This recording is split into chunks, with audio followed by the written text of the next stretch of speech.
In this episode, we're yapping about a few dumb and simple ways to get early leverage in life, get ahead of everyone else, be above them, look down on them, just be worth more as a human being, and then you can.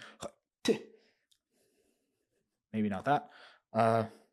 Also, the advantages of being overconfident, a secret billionaire's blog that we found, a new social media app that is creating buzz, and what the plan for this podcast is. This is the first co host only episode. There's no guests, it's just me and my friend Matt.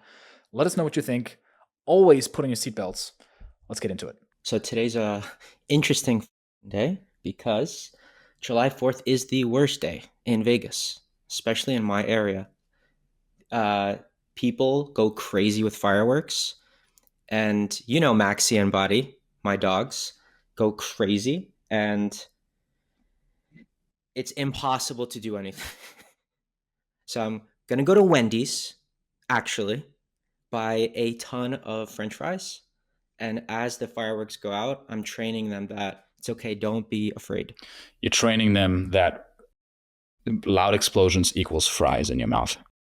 Basically, and it's crazy, but we sit in the bathroom with it's like, what the hell am I doing? With the shower on. Loud explosions equals fries in your mouth in the bathroom. Isn't it confusing to be a dog? Like, how do you put these things together? It's just like, next time there's a loud explosion, your dogs are just going to run into the bathroom and just open their mouth, just waiting to fry. Dogs are so dumb. Yeah, there was a test run last night and Buddy just ran into the bathroom. No, really? Oh, God. He's just ready for some Wendy's French fries. He goes into the bathroom and then it's like, where's the fry? There's some things in life that you set up once and then you'll benefit for a long time from them, or even for the rest of your life. And it's usually things that take a bit of upfront work and then they're completely done, or they take very little work to maintain. So recently, only 3 months ago, even though I've been living in the US for 4.5 years, I finally got credit cards. This whole time I could have been collecting points. It's frustrating because it's the same amount of work for me to get these credit cards. I always thought, okay, this is going to be a bunch of work. I'm going to have to do the paperwork. I'm going to have to check in with payments. I'm going to have to probably build some spreadsheet to make sure I don't forget to pay them off every month or check on the auto pay, whatever it is. And now I'm so hooked on it. I love it. And I'm like, why haven't I done this 4 years ago? My credit score would be so much better. I would have had so many free flights. And got me thinking, what other things are there like this? Because I've had this experience before. I was like, if I had just done this sooner, man, would I have had many benefits. If you can train yourself to do these things early, you're going to have a head start on so many things. So what do we coin this term? We need to coin this term so that we own it. We sound smart as we're talking about it. So I think it's the early leverage advantage hypothesis. I like that. Because think about this, think about you're like some farmer in the Middle Ages, and you have finally saved up enough money to buy a goose that lays golden eggs. But instead of buying it today, you're just like, oh, I'm gonna buy it like next week. And then months go by, and this whole time you could have had golden eggs, but you just didn't do the work of going to the market and actually buying it. That's literally, I think, the equivalent of it. What you're saying is, what I'm hearing is that what are the things that if you did once 10 years ago, like bought a golden goose, that would just run automatically? The one thing that if I did 10 years ago, it still is going today. Yes, it runs automatically or with very little work because you still got to feed the goose, right? Another example. You have to buy things with the credit card. Exactly. Yeah. You have to be a spender. Yeah, and then it just compounds. You just have like the goose and you use the credit card on it, you get points. Another thing is, for the last 8 years, I've worn black shirts and black shorts. And I've just been looking like a wannabe Steve Jobs. Just trying to be minimalistic and, it doesn't waste any brain power for me to put this on. But all these years, I was like, man, I know I would look better, I would feel better if I just put in a bit more work into my wardrobe, a little bit. And so earlier this year, as I took a break from content, I finally did it. I went shopping. It was horrible. There's nothing I hate more than going into a clothing store and immediately instant burnout. Heart rate increases. Just I don't know what I'm looking for, and I'm sweating profusely. And the person in the grocery store asks me, "Are you okay, sir?" And I'm like, "Yes, yes, I need items. Help me!" And I've been through that pain, but I finally got some clothing where I'm like, "Okay, this looks better." I've been getting compliments, and it's the same amount of work. It's the same amount of work doing it now than doing it 8 years ago.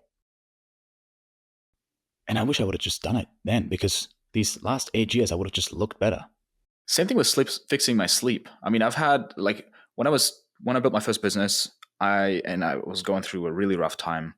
I developed really bad sleep patterns, and since then I had struggled with sleep. Like for 7 years, I was struggling with insomnia, and then in the last year, I finally fixed my sleep. It's still not to the point where I can fall asleep anywhere, anytime, but it just takes some training and rebuilding that relationship with sleep. But I could have just done that years ago, because for 7 years I would have had better sleep, and my biological age would be better now. Ryan Johnson would be prouder of me. He would maybe be more open to adopting me as a son. Don't die. But I already have Andrew Huberman as an uncle, so at least I have that going. Can you believe that people really believe that? It's true though, right? Yeah, it is. Do you have any examples like this? Like things that take some upfront work that you're like, I wish I would have done that 5 years ago, or you've recently implemented it and you're like, man, if I had just done that 5 years ago or 10 years ago, because I still have a few other ones, but I have a book in that bookshelf, obviously. How to Read Faster in 10 Days. So it's a book about how to read books faster in 10 days. in 10 days. So you read the book in 10 days. It's like a course, the OG course. I think for someone like me who reads a lot, actually for anyone, we text. It's not even just for books. We read things online. It's like listening to a podcast on 1.25x speed, 1.5x speed. That's a hack too, to train your brain to listen to things faster. You can analyze info in the written word faster and actually understand it. I think that's, you only have to read the book once. A big one, I went to the gym yesterday with a couple of guys who were much younger than me. And I just told them, now's the time to get thick. Like, get thick now. Because I'm so happy that in my late teens and early 20s, I bulked. And I ate like a madman. And I lifted really heavy, specifically squats and deadlifts. Which I don't do deadlifts anymore. But that's one of those things. Do it early on, because it'll only get harder. And it's so easy for me to maintain now. Like, give me 2 months and I'll get back to the threshold that I've created, the level of muscle that I can get to. And it's been harder to break through that level that I've never exceeded. So, man, I mean, Jake said the same thing. My friend Jake, he also went through a fitness period, and he's super muscular. And he's like, yeah, like that carried me for the last 10 years. It's super easy for me to get back to this level. So that's one of these things. When you're young, that's when you want to get thick and lean, because it's so much easier then. And you have the time. Like, you're not going to get less busy. You're like, oh, I'm busy now, I'll do it later. It's like, it's not going to happen. And thanks to Trainwell, formerly called Copilot, for sponsoring this episode. Because like I said, working out is one of these things that the earlier you do it in life, the better. And there are usually 3 reasons why I struggle to work out consistently. The first one being, I just don't have a clear plan. I show up to the gym and I ask myself, what are we doing today? Trainwell partners you up with a personal trainer that creates a custom plan for you and your goals. I told my coach Kara that I want to train all muscle groups 3 times a week, no more than 45 minutes per session. And now I just show up at the gym and I follow the workouts that you put together in the app. Secondly, I need accountability. With Trainwell, my trainer can see my workouts, adjust them based on my performance and my requests, and I build up a streak that I don't want to lose. And thirdly, I just didn't know what I was doing because I'm not an expert at this. Last year, I told Kara that I had some lower back issues, and since then she added farmer's carry, and other core exercises. And thanks to her, I haven't had any issues since. So go ahead and click my Trainwell link below to get 14 days free with your own personal trainer. A big thing that I've been procrastinating too, skincare routine. Can't believe that I'm saying that. 5 years ago, I would have laughed myself out of the room. But I feel like everyone gets into anti-aging and just like looking younger when they're already old. Or they're starting to look wrinkly. It's usually too late then, isn't it? I know nothing about skincare. Zero. I've never done it. I can tell. No, I don't know either. You just moisturize, I guess, when you take a hot shower. I started putting on sunscreen because that's a big thing, especially for whiteys like us. Like, we're going to get wrinkly. We're not meant for the sun. We're meant for the ice and the darkness. And so I know Ali Abdaal has a video, the scientific way, skincare routine, whatever. And I've just been procrastinating watching it and buying the things that he's talking about there. And just outsourcing the research and just like, okay, let me just get it. And I'm putting stuff on my face anyway. I'm spending time in the bathroom anyway. That's one of these things, easy maintenance. And wish I would have just done it 10 years ago. Right? How do you know that it's working? That's one of these tough things with these long-term things. You can't really A/B split test them, right? I feel like that's the thing with so many supplements too. Like, people take supplements. How do you know it works? Oh, I can just feel it. I just feel better. No, you can't. I know how. When I use the bathroom and the turns a different color. It's the supplements. Yes. That's kind of like the joke. It's like supplements are just expensive piss. Because your body just gets rid of it. I mean, I think a lot of that is true. But yeah, I have friends who they take a supplement for the first time. They're like, oh, I can already feel I have a lot more energy. And I'm like, you can't tell, dude. You can't tell. The placebo is insane. Yeah. You don't know because you can't really split test it. Like, okay, how would you feel if you hadn't taken it? You can isolate it, but even then, it's so hard to isolate. For example, I had a crazy busy weekend. Very little sleep. Like, I never had that little sleep. And then the next few nights, had more sleep, a lot more sleep. And then I was taking the supplement, this sleep prebiotic. And my friend was asking me, how do you like it? Is it working? I'm like, I don't know. It's like, well, just test it out. But like, I just changed so many variables in my life. Like, I just had really bad sleep, then catching up on sleep now. So if I have better sleep now, how do I know it's from the supplement and not from the terrible nights that I had before that now my body is catching up on, which apparently you can't really catch up on sleep. But it's all these factors, and also, okay, sun is brutal right now in Austin. Humidity is through the roof. And that could be affecting how I'm feeling too, right? It could be affecting how I'm sleeping. Okay, the AC, we stopped turning the AC down all the way because it's taking so much electricity. It's crazy.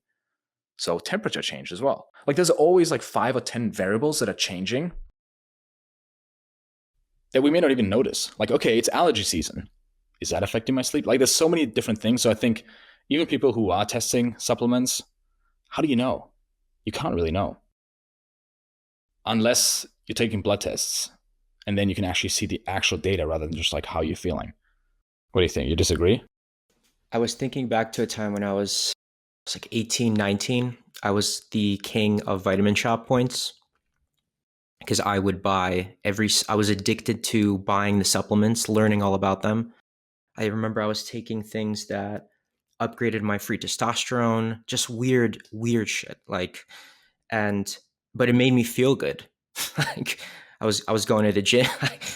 Like, I had so many points that one time I went with my friends for Christmas, and I had so many points that I could I think there was like $500 worth of things or something very high for like an 18, 19-year-old to just have as many free items as possible. I was like, I can't take all these supplements. And that's not just protein. And those aisles have hundreds of things. And everyone's just there on their phones researching, what is this? Is this the magic pill? am I going to get jacked with this? So I'm with you. I don't know. Why did you get into that? Vitamin Shop King. Yes. Why did you buy so many supplements that you had so many pouches? I loved going to that store and discovering the magic pill, because I think that's something that a lot of people can relate to. Just you're one supplement away from getting, like, saying you're one video away from making it. You're one gamble away from generational wealth. You're one supplement away. So I thought this creatine will do it. This energy, C4 at the time was, I think, just becoming known. So it's like you're one thing away, and the things, I don't know, what the only things that worked were like beta alanine, things that you can actually feel right after, like the tingly sensations, the energy drinks. Everything else was what you're saying, just placebo. It's like a video game thing. You drink a potion, you have an immediate buff, right? A funny story from my buddy Jake. He one day he opened his supplement closet, and it's like a medicine, like same thing as me. I have like so many supplements from different things. People send me stuff, or I just bought something that I needed once, and then I still have it in there. So my buddy Jake, he also had a cupboard full of supplements, and one day he was like, "Man, I should get rid of them. Like I'm not really using. I don't really need them. They take up a bunch of space."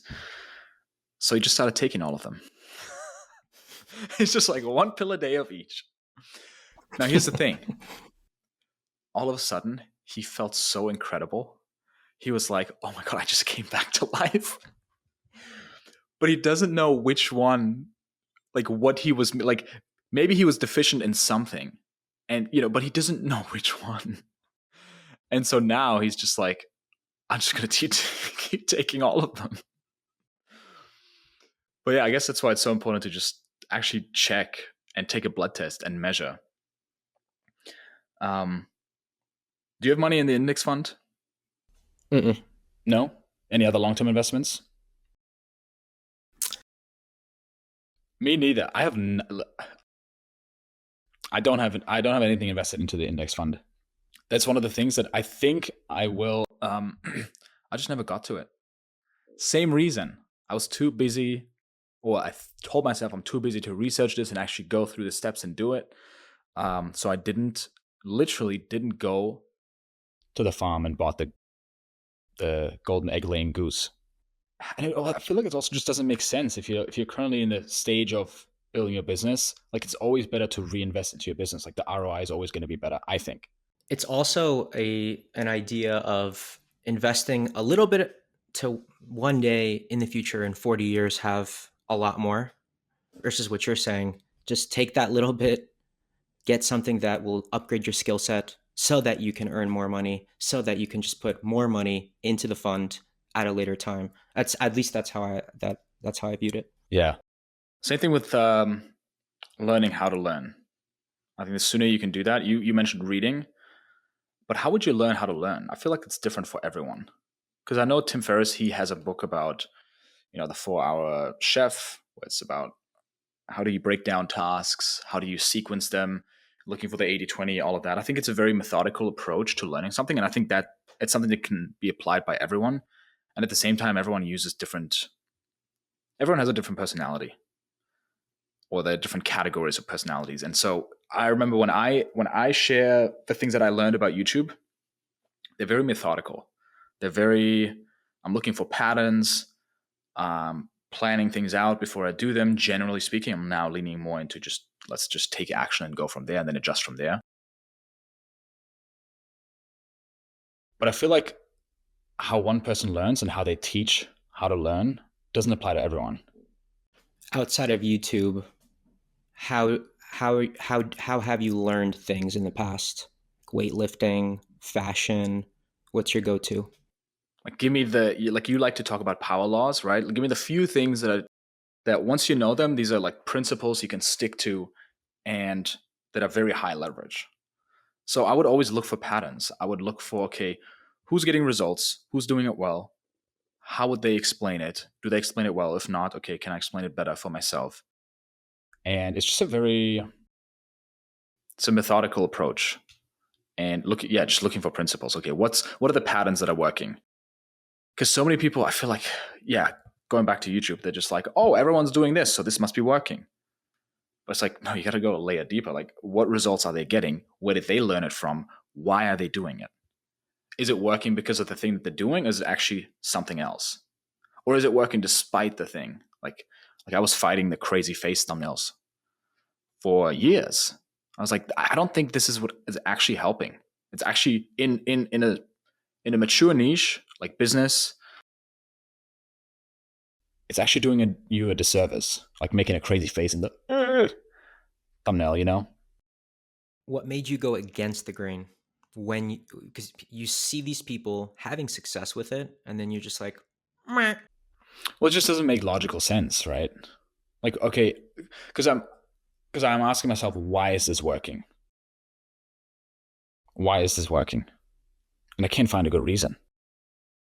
And I also just experiencing it as a consumer, I'm like, I don't like this. This makes me not want to click. It makes you look goofy. Like I wouldn't take business advice from someone who's making a weird like shush face and just like shh, like what the hell? Like this is so cringe, you know? That's got to be the thumbnail for this video. Yes, exactly. Oh God. Yeah, and now you see Hormozi changing that too. Like his team caught up on that, and different niches need different things, you know? With anything, I'm just like, okay, what are the patterns? Like with podcasting, obviously I'm terrible at it, right? But what are the patterns, right? Just like looking at what's out there and seeing, okay, what do I like? What do people seem to like? What seems to be working? What seems to not be working? And then trying to categorize those things and building a map of that. And then looking at, okay, where can I win here? Where can we stand out? You're also in a different stage for podcasting. So like you're not a beginner. Would you agree? With content, yeah. So the routes that you're going to take are much different than a beginner. So I'm curious, what would you advise a beginner to do as they're learning anything? How do they know that this isn't logical sense? You said something about trusting you yourself as a consumer, which I think was pretty powerful. Like, how does this make me feel? I hate this. I'm not going to do it. Do you have any other? I think that's a power law. Yeah, like I remember watching Alex Hormozi's stuff that was very hype and very high energy, and the thumbnails were blah, you know, and I could tell that he learned from Jimmy Donaldson, from Mr. Beast, from Iraq, from all these guys who have kids audiences. Leon Hendricks, not Leon Hendricks. Otherwise, he would have. I would have told him something different. I would have told him like, "Yo, you need to slow down the edits." Like, I'm not watching his videos anymore. I was at a point where I was not watching his videos anymore because I'm like, this is too high energy. It's just, I would just rather listen to his podcast if I want to hear some Hormozi. And then, he just fell off my radar. And I talked to other people and they're like, yeah, I don't watch his stuff. And recently he gave an update that he was looking at the data and he realized, hey, this is not the audience that we're looking for. And I feel like oftentimes when you're looking at n equals 1, an experiment of just one person, or you just ask one consumer, they can already tell you a lot of the data that, you know, takes thousands of people to validate the data, you know? You have thousands of people and it's like, oh, based on the data, people don't like these videos, or we're attracting these types of people with these videos, which we don't want because we want to have business owners watching our videos that then we can invest into. I think if you just talk to one person, they could already tell you that. And it's not always right. Sometimes you have an outlier, right? You're always an outlier, Matt, because you're always trying to be. I'm really not. You brought something up. So, do you know who Nat Friedman is? Nat Friedman. He was the CEO of GitHub. I'm on his website right now. So he has a list of beliefs that are somewhat against the grain. And one of them goes exactly to your point that you don't need to model the world with millions of people. Like sometimes one person telling you, "Hey, your videos suck," is enough. You Oh, you don't need dude. to you don't need to wait for all this data. Like maybe 1,000 people is enough. So just I'm on his website right now. Nat.org. Yep. That's such a billionaire's website. It literally just looks like a Google Doc with the most boring font. Just, I love it. It's great. So if you go down to where is it? Oh, the efficient market hypothesis is a lie, whatever that means. In many cases, it's more accurate to model the world as 500 people than 8 billion. Quote, most people are other people, unquote. Yes. Dude, goosebumps. Goosebumps. uh, what kind of goose? Golden goosebumps. Nice. That actually brings me to a point with learning how to learn. You don't need all these data points, especially to get started or even to make the next decision. Because if most people are like other people, just find maybe 5 people that are doing the thing you want to do and just see what the objective reality is to it. Like what's like a pattern from all 5 of them, and then just try it yourself. And it sounds like you already intuitively do that. It's not intuitive. I actually learned it from Sam Ovens. So recently, Matt and I, we talked to Sam Ovens from school. He's the founder of School. He used to be the guy behind consulting.com. He's actually the first podcast guest of what we're doing here. So that's coming out. Either it has already come out or it's coming out. And he's a huge proponent of just talk to the market, because they'll just tell you what you need. And so many people like that are starting businesses, or even people in relationships, they're just like hypothesizing about what the other person wants instead of just asking them. I had a habit where twice a week, or just on Mondays, I would have 2 slots where I would talk to subscribers. And these are people that filled out the survey that we did, and just like asking, hey, why do you like our channel? What do you like about it? What do you not like about it? And people were really surprised, like, it's you. And they were just on a call with me for 15 minutes, and I would just ask them, yeah, what do you like? What do you not like? And then you just see these patterns, and yeah, I just love. How did that go? Because I'm wondering if someone joins that call and you're not wearing a mask, it's you. I was wearing a mask. It was like, one of these Mexican wrestler. So how did those calls go? Did they give you good feedback? Yes. I think when you talk to people one on one, they're less likely to give you brutal, honest feedback, unless you talk to Germans. Yeah, they'll just tell you. They're ruthless. But yeah, it's you kind of sometimes got to read between the lines, right? But people just told me what they liked about my channel specifically, and then I could lean into those things more, right? And the people that were willing to fill out the survey and actually were very familiar with the channel and with me and all that, they just wanted more of this. They wanted more depth. They wanted to hear more about journaling exercises. These nerds. One of the things, honestly, is getting into preventative health now. I want to do a bunch of health tests to see if I'm all gravy, and also get into the habit of doing yearly checkups on certain cancers and stuff like that. Because, dude, can you imagine the regret somebody has that has cancer? And like Mike Black was talking to me about this. My buddy Mike. He's the guy that did the project where he started from scratch and documented himself during COVID to inspire business owners. Like, hey, you can still get your business off the ground and like get back to where you were with your business.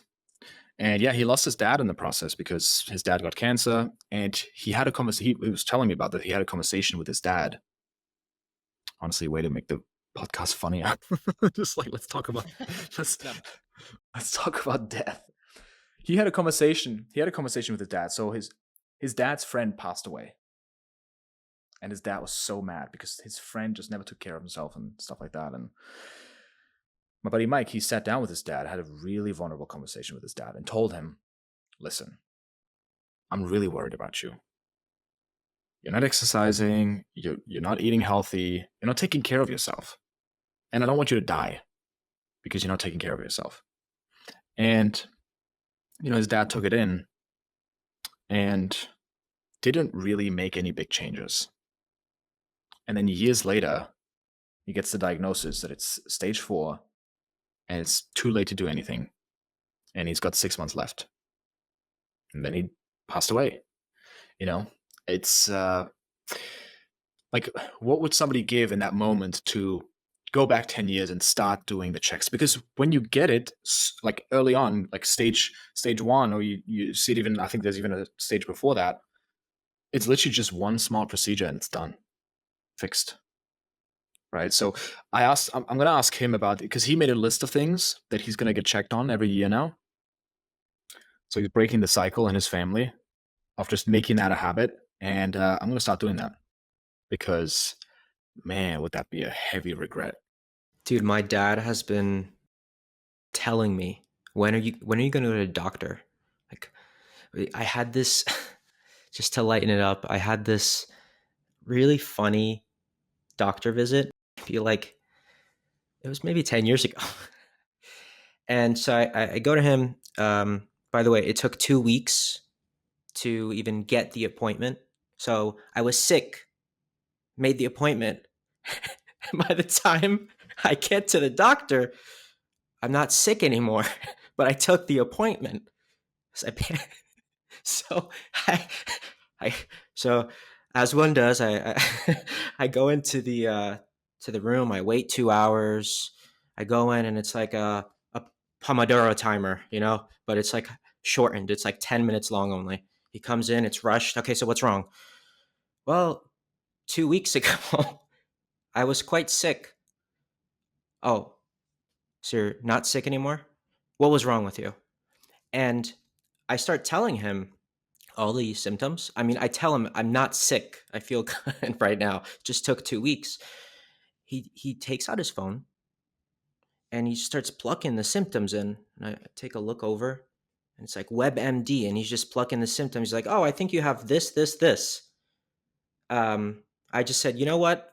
This was good. And I just said, I think I ended it early. I think I haven't been to the doctor since. You dismissed the doctor. And the doctor went outside and you just like, okay, next patient.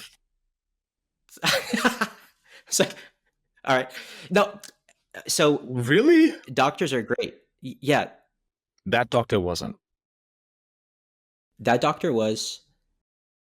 This is how I've internalized what happened 10 years later.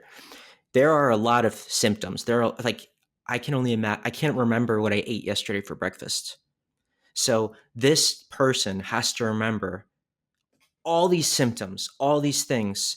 At the time, I thought he should know everything, but now it's just a tool. We can use tools to help us. But I haven't been to doctor since. This is. I can't, like those things I can't wait to just be replaced by AI. You know what I can't wait to be replaced by AI? Lawyers.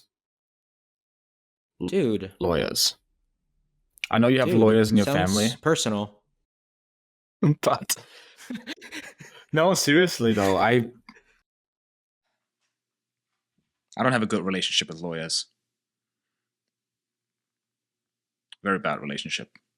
They cause so much pain in my family. It's insane. Do you have another funny story? I got a Tesla conference of Elon Musk presenting how they're going to become a $25 trillion company. Right? Now, just for context, all stocks, I think the S&P 500 is worth 50 trillion. So he made a bold claim that they're going to get to half of that. How are they going to get to half of it?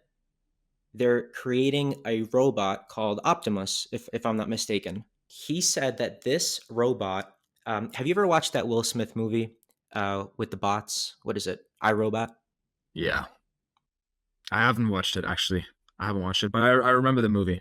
It's the yeah principle. When you ask someone, have you watched that movie? And they go, yeah. They haven't. Optimus will be a robot just from what I saw on YouTube from him presenting, that will work, that will do all these things, be extremely smart. And you're saying, okay, lawyers need to basically go extinct. Yeah. Is that fair Mm-hmm. to say? Okay, good. So imagine you have Optimus representing you in litigation. How would you feel about that? No, I just want everyone else's lawyers to be replaced by, like, the people that are attacking me or my family. Those should be robots. I think that should. Okay. I have a question for you. Yeah. I actually have a bunch of questions. What is something that you're borderline overconfident about? Not YouTube. Let's move that to the side. Borderline overconfident about. That's a tough one, because how do you know you're overconfident and not just confident? Do you have one? I have a bunch. I think every guy is overconfident in his ability to win in a street fight. I don't know what I'm doing. So is that your thing? Is that your thing? I would just go, I would just bite, honestly. Like, what are you going to do? Mike Tyson? Yeah. But I think that's one thing. What else am I overconfident about? I think I'm, Like borderline. It's like, I'm pretty good at this, but I don't know. But I am. But I don't know. maybe business. I always have in the back of my mind, I want to build a business to 100 million. I think you need to be overconfident, because it's like that uninformed optimism, right? I think I'm also very confident in the fact that I'm going to have a very, very happy and fulfilling marriage. Because everyone says how hard it is, and I'm like, I got it. Like, I know it's a lot of work, so but I think it's an uninformed optimism, that chart where you start out overly confident, and then the honeymoon wears off, and then you're like in the pit of despair, and then you bring it back up again with work, and you adjust your expectations, and you get humbled. So I think, man, I mean, anything I've ever done, I've been overconfident in, but I think it's necessary. Well, not necessarily necessary, but it's extremely helpful. To be confident when starting. Yeah, I'm probably overconfident in making this podcast take off the ground, because, yeah, I don't even know if this episode is good or not. It may be total, but eventually I'll figure it out. But right now, probably overconfident, and that's a good thing, because that's what keeps you going. What about you? No, not me. This is all about you, Leon. No, it's not. No. Let me go. Boom, boom, boom, boom, boom. All right. Hit me. I mean, I could share one thing that, and then I'll just keep going with the questions. Everyone, like, that I know now in their like early 30s to late 30s, friends from high school that are having kids, like 90% of them are telling me how miserable it is, how they can't sleep, all of this. And then when I look things up on YouTube, I see the same confirmation bias. Like, it's very tough. The kids are, you're going to have the toughest, like, first 18 months of your life. I'm pretty confident I'm going to figure out the mattress. I'm going to sleep fine. I got, like, when we got a puppy 4 or 5 years ago, like, the first 6 months were really tough, but it progressively got much easier. I am doing so much research on, just in general, the children that do sleep. Like, what about them? Is it genetic? Is it something about their environment that allows their parents to still, function as human beings? So I would say I'm borderline overconfident about this. My kids will not make it tough in the first 18 months. I can't wait to clip this and show it to you. Just send it to you late at night as you're like awake for the third time. Have you ever heard that before, though? Like, how tough kids are, or how easy they are? Yeah. I mean, yeah, I feel like people are complaining about it so much nowadays. I feel like it's becoming really cool not to have kids, and now I think young women are also starting to say, "Oh my god, it's so unfair that I have to go through this pain to bear this child, and that's just it's just like the pain, and it's just terrible." And, it's like you don't have to have kids, you don't, and every mom you'll ever talk to and ask her, was it worth it? She'll always say yes, unless she's mentally sick, literally mentally sick, and there's some chemicals that are off. So yeah, I mean, I've heard that a lot for sure. I mean, I can't even sleep with someone else in my bed, like a partner. Like that's that's a problem. But I'll overcome that too. I struggle with that too. Doesn't everyone? Isn't your sleep just better when you have a mattress to yourself? Dude, I think like 2 nights ago, this actually happens quite often, and we have a big mattress. You've seen it. Maybe the cooling is off. It's not nothing fancy. It's on the ground, so the heat gets trapped, whatever. Sometimes in the middle of the night, I'm tossing and turning. I'm just like, F this. And I just go to the other room. And there's a smaller mattress, and I sleep like a baby. I don't know. I think you should have a conversation with your partner and tell her, "Hey, this is what we're doing." Have you heard of the new social media app No Place? Mm-mm. It's MySpace for Gen Z. So the idea is, so they already have 300,000 people signed up for the wait list, waiting for this thing to be launched. That's something. It's some sort of signal, right? We'll see if it'll be successful because there's so many things that launched and actually had a ton of users and then didn't get anywhere. Like, what was the one? Threads, and there's the live one where you go into rooms. I can't even remember the name. Remember that one? You had to get invited. It was during 2020. That's so funny. I don't even remember the name. House Club. House Club. Clubhouse. Clubhouse. Clubhouse. House Club. Yeah, Clubhouse didn't last. But I think it's interesting. No Place. The idea is there's no algorithm feed. It's just a chronological order of what people are doing, what your friends are doing, and it's friend focused again. Meaning you create your profile, your favorite song, and you actually rank your best friends, your top best friends, your top 8. Uh-oh. Yes, that's gonna cost. Yes. So you check your friends' profiles and you're like, am I in the top 8? Like, why am I below Brad?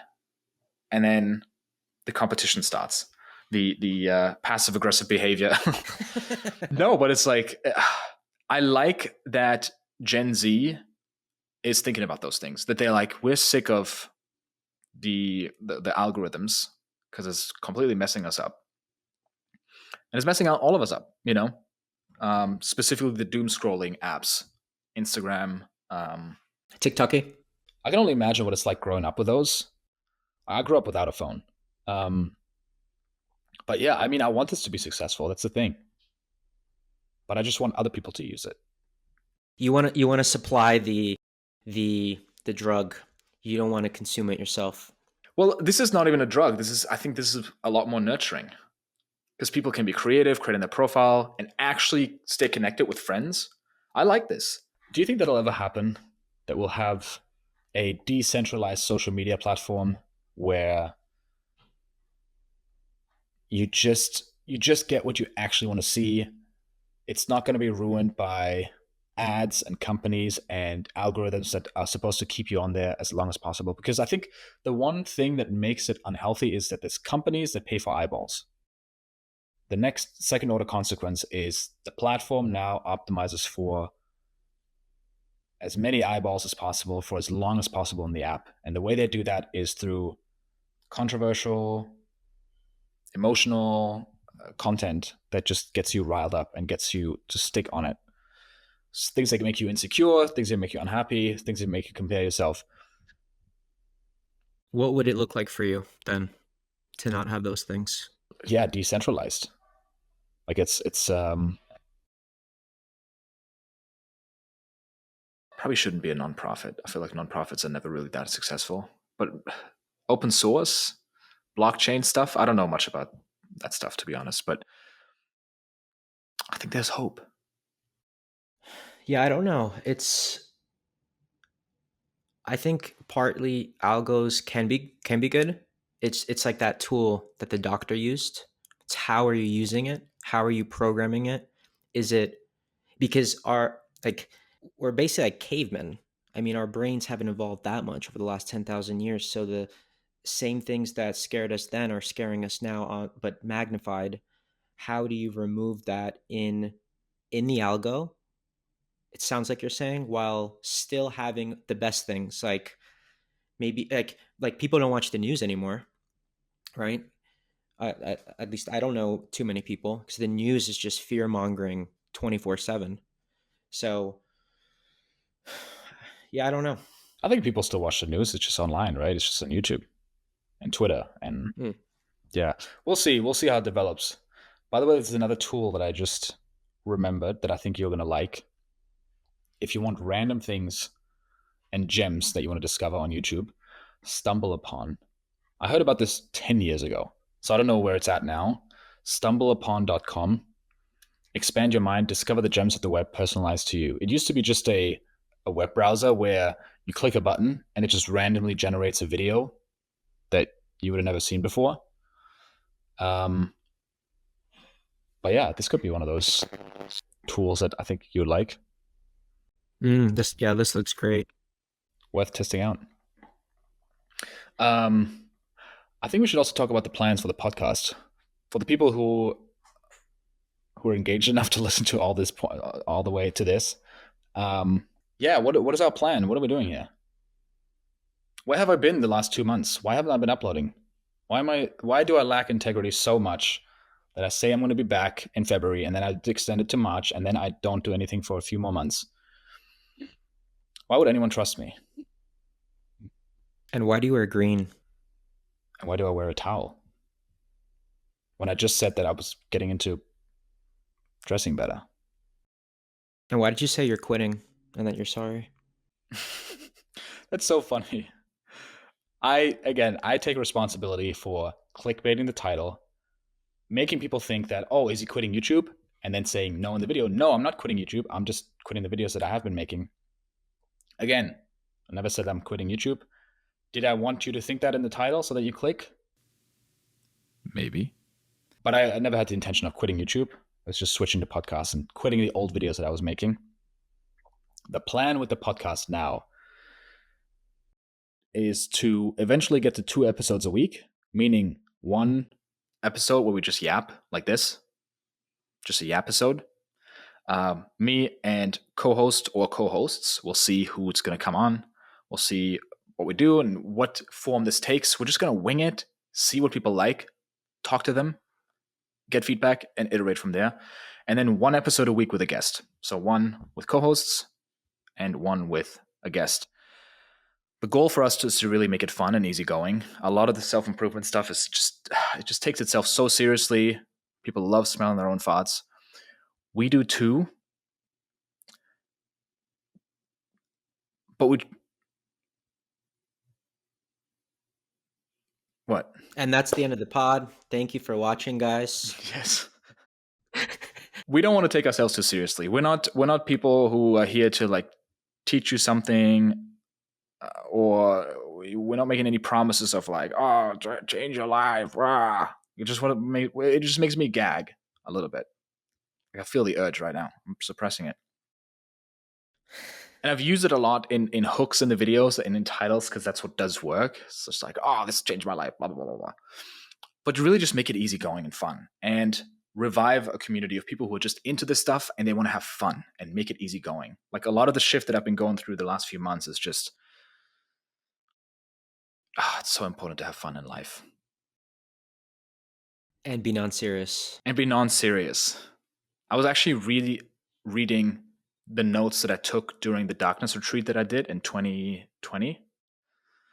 So that was just 7 days. I was locked in, like, so intense, so serious. I was locked in a dark room for 7 days with no distractions. Dude. But apart from that, I'm normal. But I did that. It's a retreat. It helps you reflect.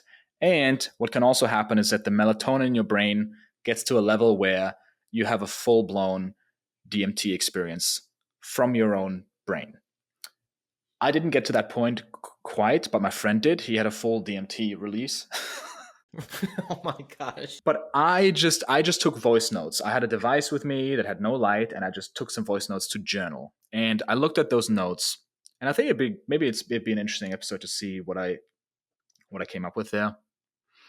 But one of the things I remembered was how important it is to have fun. And I had like 1 or 2 days where all I did was I went through my entire life piece by piece, and I remembered all the people that had an impact on me, that I had a relationship with at some point in my life, friendships, childhood friends, stepdads that I had throughout my life, and just remembering inside jokes that I would have with my friends or with my family, and just being like, man, that is life. That is so important. Like, it's so important to have these inside jokes. It's so fulfilling, and laughter, and just like, and I just remembered that. And so, long story short, we want to make this podcast fun. We want to make it easygoing. We don't want to make it serious. Life is serious enough as it is. And a big part is also reviving the community. So involving you guys, people who are listening, building a community on School, and being active with that. So yeah, right now we're just going to get going, upload episodes, wing it. We're going to fail. We're going to do things that suck, that aren't optimized yet, and we're going to learn from it and then optimize from there. We're going to get some sponsors to support us, brands that we believe in, and yeah, just wing it from there. Is there anything else? I would double down on community. And I mean, how cool was it that people got to chat with you on Mondays? Like, you can't really do that with a lot of creators that you like, and actually see things changing in real time. So I think the community, because we were talking about what makes these social media platforms great, and in a short, succinct idea that I had, it's Clubhouse was cool because the initial people, it was waitlisted, small little groups of people that just got to really get to know each other. So I think the community that will be revived, relaunched, whatever we want to call it, will be huge. Yeah. Also, if you listen to this point, put a banana emoji into the chat. Either banana emoji. Me? Oh, you listened until this point? Yeah, you could do it. Yeah. You could do it too. Awesome. Okay. Banana emoji, maybe even pregnant man. Is that we should stay away from that? Just banana. Just do the banana emoji. Okay. And I'm also doing it. tell us, what do you want to hear here? What do you want to see? What do you not like? Do you like Matt? I don't like Matt. And just let us know, what are you hoping to get out of this? Or what do you like? What do you not like? For the Germans who are listening, please be nice. Don't be ruthlessly upfront, because Americans, they like to talk around the thing and then hope that you guess what they actually mean. But apart from that, just let us know. We are here to stay and continue to show up and make it better. So thank you so much for listening. See you in the next episode. Stay driven. Thanks again to Trainwell for sponsoring this episode. Click my link below to get 14 days free with your own personal trainer.